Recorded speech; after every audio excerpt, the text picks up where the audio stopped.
गणेश जय गणेश जय गणेश देवा, माता जाति पार्वती पिता महादेवा। नमस्कार दोस्तों, कैसे हैं आप सब। आशा करती हूँ आप सब बहुत अच्छे होंगे।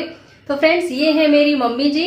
आज हम इन्हीं से जानेंगे कि घर में सरल और आसान तरीके से पूजा कैसे करें भगवान की।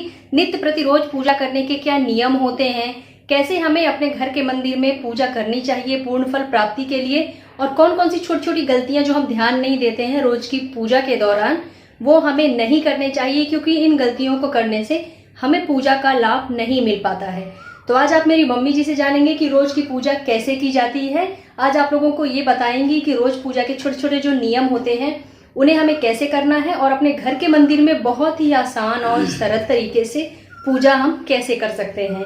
तो आइए वीडियो शुरू करते हैं और जान लेते हैं पूजा के जुड़े सभी नियम के बारे में। स्नान करने के पहले आप भगवान का पूजा पाठ का सामान हाथ से नहीं छुएंगे। आज स्नान करने के बाद ही भगवान के पोछा लगाएंगे। और भगवान के मंदिर में भी नहीं आते हैं बिना नहाए। नहीं, दूर से तो प्रणाम आपको करिए। ये याद रखना है कि बिना नहाए भगवान के मंदिर में घुसना भी नहीं है। नहाने के बाद आप भगवान के मंदिर में पोछा लगा सकते हैं। पोछा अलग झाड़ू यूज नहीं करना चाहिए, है ना। और पोछा अलग होना चाहिए। हर जगह का पोछा यूज नहीं करिए, दूसरा रखिए जी। और फिर स्नान करने के बाद भगवान का बर्तन धोइए। भगवान के मंदिर में बिना नहाए झाड़ू तो बिल्कुल नहीं लगाना है। पोछा आपको स्नान करने के बाद ही लगाना है और बर्तन धुलाई करना है। भगवान के पास दूसरा पोछा यूज करना है। ये देखिए, मैं जो हर जगह आप पोछा यूज करते हैं उसको मत करिए। एक दूसरा कपड़ा रखिए और सिर्फ भगवान के पास ही पोछेगा। तो चलिए आज मैं करके आपको दिखाती हूँ। स्नान करने के बाद ही आपको कार्य करना है।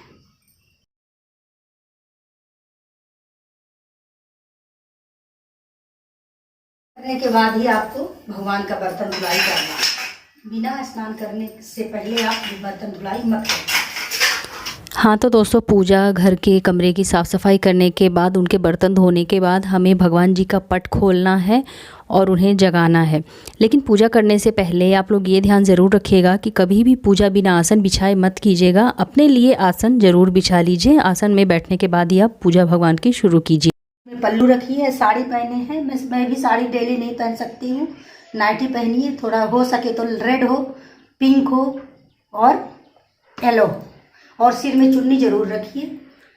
तो चलिए मैं ईश्वर को जगाती हूँ। पहले यदि आपकी घंटी तो हर घर में अवेलेबल रहती है तो घंटी बजाइए, जय प्रभु श्री राम, या ताली बजा के भी भगवान को आप जगा सकते हो। आप प्रणाम करिए, फिर निकालिए।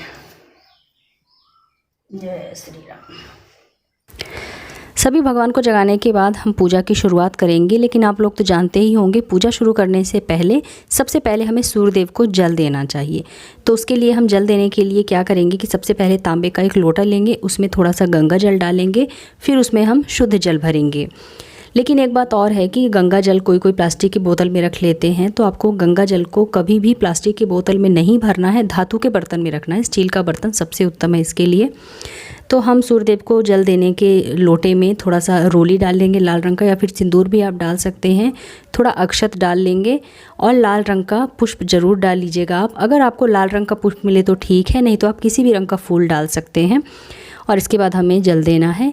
एक बात और है कि अगर किसी पति पत्नी के रिश्ते में मिठास नहीं है, झगड़े होते हैं, तो इसके लिए आप सूर्य नारायण को जल देने वाले जल में थोड़ा सा गुड़ डालकर अगर अर्घ देते हैं सूर्यदेव को तो वो बहुत अच्छा होता है। और सूर्यदेव को जल देते समय इस प्रकार से लोटे को पकड़ना है जिस प्रकार से मेरी मम्मी ने पकड़ा है। अंगूठे को टच नहीं करना है लोटे में। और सूर्यदेव की ओम सूर्याय नमः या फिर ओम आदित्याय नमः, ओम घृणी सूर्याय नमः मंत्र जप करके आप सूर्यदेव को जल दीजिए। और इस प्रकार से आप 3 परिक्रमा सूर्य नारायण की करके उन्हें प्रणाम कीजिए। फिर सूर्यदेव को जल देने के बाद हमें तुलसी माता को जल देना है। तो तुलसी माता को जल देने के लिए शुद्ध लोटे में जल ले लीजिए और तुलसी माता को जल दीजिए। तुलसी माता को जल देते समय आपको बोलना है ओम तुलसाय नमः, ओम विष्णु प्रियाय नमः। इस प्रकार से मंत्र का जप करते हुए आप इस प्रकार से 3 परिक्रमा करते जाइए। एक परिक्रमा करिए, फिर जल दीजिए, फिर उसके बाद आप दूसरी परिक्रमा कीजिए, फिर तुलसी मैया को जल दीजिए। इस प्रकार करके आपको 3 परिक्रमा करके तुलसी माता को जल चढ़ा देना है और पुष्प अर्पित कर देना है। रोली वगैरह भी आप लगा सकते हैं। पूजा शुरू करने से पहले सबसे पहले आप एक दीपक प्रज्वलित कर लीजिए, क्योंकि दीपक जलाकर ही पूजा की शुरुआत की जाती है। फिर कुशा से इस प्रकार से भगवान को जल छिड़क कर स्नान कराने की विधि पूरी। और लड्डू गोपाल को हम इस प्रकार से स्नान करा सकते हैं रोज़। फिर लड्डू गोपाल को स्नान कराने के बाद आप उन्हें साफ़ सुथरे वस्त्र पहनाइए। एक बात ज़रूर याद रखिएगा कि उनके वस्त्र आप रोज़ाना बदलें। जिस प्रकार से हम लोग नहा धोकर नए कपड़े पहनते हैं साफ़ सुथरे, उसी प्रकार से इन्हें भी साफ़ सुथरे वस्त्र रोज़ पहनाने हैं, उनके वस्त्र रोज़ बदलने हैं और फिर उनका श्रृंगार कर देना है। जो भी आपके पास है उनका माला, कान का, गले का जो भी है आप उन्हें पहनाकर उनका श्रृंगार कर दीजिए। और फिर बाकी के भगवान को इस तरह के आप लाल रंग का कपड़ा ले लीजिए, पतला सा छोटा सा, उसी से सब भगवान का आप मुख पोंछ दीजिए सारी तस्वीरों को। इस प्रकार से अगर पोंछ देते हैं तो ये स्नान की विधि पूरी हो जाती है। तो अगर धातु के भगवान हैं तो आप स्नान भी करा सकते हैं या फिर इस प्रकार से कपड़े में पोंछकर भी आप उन्हें शुद्ध कर सकते हैं। फिर उसके बाद चंदन रोली आप सब भगवान को लगा दीजिए। मेरी मम्मी सबसे पहले गणपति भगवान की पूजा अर्चना शुरू करती हैं, तो सबसे पहले उन्हें ही वो सिंदूर वगैरह लगाती हैं। तो जितनी भी माताएं हैं आप उन्हें रोली या सिंदूर लगा सकती हैं लाल रंग का, और गणपति जी को भी आप लाल रंग का रोली या सिंदूर अर्पित कर सकते हैं देवों में। और जो पुरुष देव हैं उन्हें आप चंदन ही अर्पित करें। तो इस प्रकार से मेरी मम्मी पुरुष देव को चंदन अर्पित कर रही हैं और शिव जी की तस्वीर में वो ओम का चित्र बनाती हैं। तो इस प्रकार से उन्होंने ओम का चित्र बना लिया है मेरी मम्मी ने, और फिर सारे बाकी देवों को चंदन का टीका लगा दिए हैं इस प्रकार से। और शिवलिंग की बात कर लेते हैं हम। तो देखिए, घर में शिवलिंग रखना बहुत शुभ माना जाता है, लेकिन शिवलिंग रखते समय आपको ये याद रखना है कि कभी भी घर में शिवलिंग को एक अंगूठे से बड़ा नहीं रखना चाहिए। हमारे मम्मी के घर में पीतल के शिवलिंग है, इसमें शिवलिंग भी हैं, नंदी भी हैं और नाग देवता भी हैं।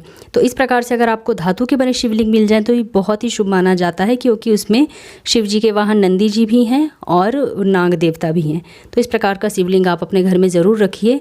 और ये बात ज़रूर याद रखिएगा कि शिवलिंग की जो जलाधारी है वो उत्तर दिशा की तरफ ही होनी चाहिए। तो इस प्रकार से शिवलिंग रखना बहुत शुभ माना जाता है घर में।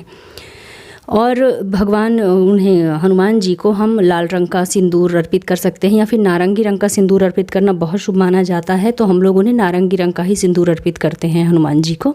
और सभी माताओं को सिंदूर लगाने के बाद जिस उंगली से आपने माताओं को सिंदूर लगाया है उसी उंगली से थोड़ा सा अपने माथे पर और अपने मांग में आप सिंदूर लगा लीजिए उनका प्रसाद समझ के। फिर सभी भगवान को आप, अगर आपके पास इत्र है तो इत्र ज़रूर अर्पित करें आप, क्योंकि इत्र अर्पित करना बहुत शुभ माना जाता है। और शंकर जी को 11 चावल के दाने एकदम खड़े होने चाहिए, टूटे फूटे नहीं होने चाहिए, और थोड़ी सी चने की दाल को इस प्रकार से धो करके आप ज़रूर अर्पित कीजिए। अगर आपके घर पे शिवलिंग है तो चावल दाल चढ़ाना ना भूलें, चने की दाल और खड़े चावल। और गणपति जी अगर हैं, आपको गणपति जी को दूर्वा बहुत पसंद है तो आप गणपति जी को दूर्वा ज़रूर चढ़ाएं। अगर रोज़ इम्पॉसिबल हो तो आप बुधवार के दिन ज़रूर दूर्वा अर्पित करें गणपति बप्पा को, और फिर उसके बाद पुष्प वगैरह भी आप चढ़ाएँ। तो इस प्रकार से आप किसी भी रंग का पुष्प गणपति जी को चढ़ा सकते हैं, और बुधवार के दिन तो दूर्वा आप ज़रूर चढ़ाएं गणपति जी को। और माताओं को हम लाल रंग के फूल अर्पित करेंगे अगर मिल पाएँ तो। अगर नहीं है आपके पास फूल तो आप बिना फूल के भी पूजा कर सकते हैं, या फिर अगर आपके आसपास हैं कहीं फूल तो आप पूजा के लिए थोड़े बहुत फूल ज़रूर लाइए, किसी भी रंग के हों चाहें तो, लेकिन फूल आप ज़रूर चढ़ाइएगा। हो सके तो माताओं को लाल रंग के फूल ही चढ़ाएं, नहीं तो कोई बात नहीं, जैसे मिले वैसे ही पुष्प चढ़ा दें। और शिव जी के लिए मेरी माँ धतूरा का पुष्प लाई हैं, वही अर्पित कर दी हैं। पूजा घर में लक्ष्मी श्रीयंत्र रखना बहुत शुभ माना जाता है और शंख रखना बहुत अच्छा माना जाता है। तो लेकिन शंख को कभी भी खाली नहीं रखना चाहिए पूजा घर में, इसमें जल भर कर ही रखना चाहिए, क्योंकि शंख को विष्णु जी का प्रतीक माना जाता है। और अपने पूजा घर में धातु का बना कछुआ रखना भी बहुत शुभ माना जाता है। तो हमारे घर में पीतल से बना कछुआ है, इसमें आप जल भरकर इस प्रकार रख सकते हैं, बहुत शुभ होता है ये, और इसकी भी पूजा की जाती है। और सभी भगवान को पुष्प चढ़ाने के बाद अगर संभव हो पाए तो एक एक पुष्प उनके आसन के लिए आप ज़रूर रख दें इस प्रकार से। और शिव जी को तुलसी नहीं चढ़ाई जाती है, तो अगर मिल पाए तो शिव जी को मंजरी आप ज़रूर चढ़ाएं तुलसी की, इस प्रकार से। और आप तो जानते ही हैं कि लड्डू गोपाल की पूजा बिना तुलसी के अधूरी मानी जाती है। उन्हें तुलसी का दल हमें अर्पित भी करना चाहिए, और उन्हें जो हम भोग लगाते हैं उसमें भी तुलसी दल ज़रूर रखना चाहिए। तो आप अपने घर के लड्डू गोपाल को तुलसी का एक दल ज़रूर अर्पित करें और उनके भोग में तुलसी ज़रूर रखें, क्योंकि तुलसी के बिना वो भोग ग्रहण नहीं करते हैं। तो इस प्रकार से हम तुलसी का भोग उनके लिए बनाएंगे, लड्डू गोपाल के लिए लगाएंगे, और बाकी देवताओं के लिए हम बिना तुलसी का भोग लगाएंगे। और अगर मिल पाए तो बेलपत्र भी शिव जी को आप ज़रूर चढ़ाएं। तो 5 या 7 बेलपत्र के पत्ते ले लें आप। 3 पत्ते होने चाहिए, कटे फटे टूटे फूटे नहीं होने चाहिए, और उसमें थोड़ा सा आप चंदन लगा टीका लगा दीजिए, और फिर इस प्रकार से उल्टा करके आप शिव जी को अर्पित कर दीजिए। अगर आपके पास शीशा है तो आप भगवान जी को श्रृंगार करने के बाद सभी भगवान को इस प्रकार से आप दर्पण भी दिखा सकते हैं। और अब हम भोग लगाएंगे। तो भोग लगाने के लिए आप कुछ भी ले सकते हैं, जैसे रेवड़ी ले सकते हैं, कोई फल ले सकते हैं, मिश्री ले सकते हैं, किसी का भी भोग आप रोज़ लगा सकते हैं, लेकिन भगवान को भोग ज़रूर लगाइए। अगर आपके घर में फल या मिठाई अवेलेबल है शुद्ध, तो आप वो भी भगवान को भोग लगा सकते हैं। तो आज हमारे घर में फल अवेलेबल था तो हमने फल का भोग लगा दिया है, लेकिन कोई ज़रूरी नहीं है, जो भी है आपके पास आप वो भोग ज़रूर लगाइए भगवान जी को, चाहे कुछ भी हो, शुद्ध होना चाहिए बस। तो इस प्रकार से आप भोग रख दीजिए। 2 भोग हमने रख दिए हैं, एक बिना तुलसी के भगवान के लिए, सभी भगवान जो बिना तुलसी के भोग ग्रहण करते हैं उनके लिए, और एक में लड्डू गोपाल के लिए तुलसी वाला भोग लगाने के लिए हमने अर्पित कर दिया है। और फिर इस प्रकार से आचमनी ले लीजिए आप, तांबे की छोटी सी चम्मच, और फिर इसी प्रकार से आचमनी कीजिए। लेकिन आचमनी का जल आपको याद रखना है कि ज़मीन में नहीं गिराना है। एक आप छोटा सा बर्तन या कटोरी रख लीजिए, उसी में इस प्रकार से 3 बार आचमनी करके आपको भोग लगाना है। तो इस प्रकार से आप भोग लगा दीजिए, भगवान जी को पानी अर्पित, जल अर्पित कर दीजिए। इस प्रकार से आपको 3 बार भोग लगा देना है भगवान जी का, और ध्यान करना है, बोलना है कि हे भगवान, हमारे पास जो भी था रूखा सूखा मैंने आपको समर्पित किया, आप ग्रहण करें और हमें कृतार्थ करें। फिर भोग लगाने के बाद आपको जो भी आप चालीसा वगैरह पढ़ते हैं, जो भी पुस्तक पढ़ते हैं भगवान की, आप वो पढ़ सकते हैं। जैसे शिव चालीसा हो गया, हनुमान चालीसा हो गया, दुर्गा चालीसा हो गया, आप वो चालीसा ज़रूर पढ़ें। और शनिवार के दिन शनि चालीसा पढ़ना बहुत अच्छा माना जाता है, तो आप शनि चालीसा अवश्य पढ़ें। फिर चालीसा वगैरह पढ़ने के बाद आप आरती की तैयारी करें। तो पूजा से पहले तो हमने एक दीपक जलाया ही था, पूजा शुरू करने से पहले एक दीपक जलाना आवश्यक होता है। और फिर आरती के लिए हमें घी का दीपक, अगर हो सके घी का या फिर तिल के तेल का, आप दीपक जला लीजिए आरती करने के लिए। लेकिन आरती जलाते समय ये याद रखिएगा कि कभी भी दीपक से दीपक आपको नहीं जलाना है, ना धूप को दीपक से जलाना है, ना ही दीपक को दीपक से जलाना है। आप माचिस का यूज़ करके अलग से दीपक जला लीजिए। ये आपको शंख बजाना है आरती करने से पहले। कुछ लोग बोलते हैं कि शंख औरतों को नहीं बजाना चाहिए, लेकिन जब मैं पूजा करूंगी तो शंख कौन बजाए? कब तक मैं देख के रखूँ, आदमी बजाएंगे। तो मैं जब पूजा करती हूँ, आरती करने से पहले आपको शंख बजाना है। शंख का मतलब है सब भगवान को बुलाना है, हमें सब भगवान आइए, और आरती हम स्टार्ट करते, इसलिए शंख बजाया जाता है। और शंख कभी भी सीधा होके नहीं बजाना है, भगवान की तरफ ऐसे करके नहीं बजाना, थोड़ा घूम जाना। यदि आपको प्रेग्नेंट है या यदि आपको कोई बीमारी है तो आप शंख मत बजाइए, किसी बच्चे से या हस्बैंड से बजवा लीजिए। तो चलिए,